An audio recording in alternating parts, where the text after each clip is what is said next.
Ancient Sanskrit texts, dating back as far as 6000 BC, describe in varying but vivid detail flying machines called Vimanas. Although mainstream historians believe the Vimana texts are myths, many of the documents contain passages that seem to describe modern machinery and technology. The Vaimānika Shāstra goes into metals that are used in these craft. It talks about electricity and power sources. It talks about the pilots and the clothing they have to wear. It talks about the food that they eat. It talks even about the weapons that are kept on these airships. The Vaimānika Shāstra, or Science of Aeronautics, indicates Vimanas used a propulsion system based on a combination of gyroscopes, electricity, and mercury. Is this possible?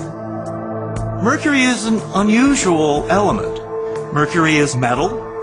It's also a liquid and is a conductor of electricity.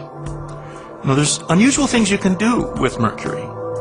You can put it into a closed gyroscopic device with mercury spinning around, and then you can electrify it. And studies have been done on this by NASA and by other scientists.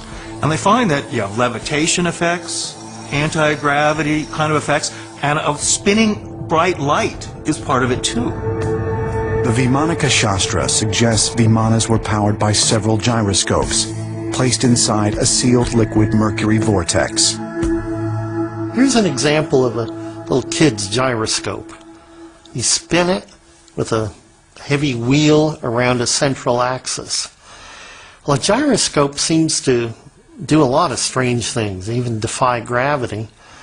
And it does this because it uses what's called rotational or angular momentum.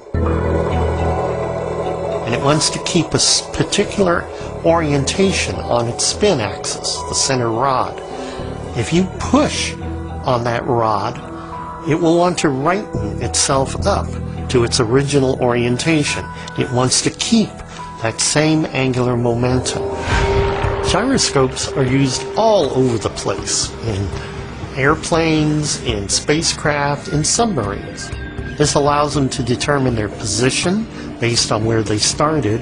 They can also use it for finding their velocity or even just the orientation of the vehicle in space.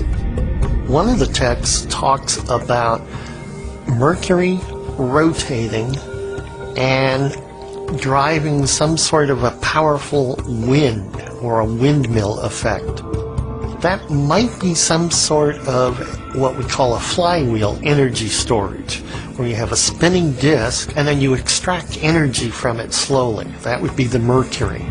And then that could be used to drive some sort of a propeller or what we call a ducted fan sort of system, like you have in a hovercraft.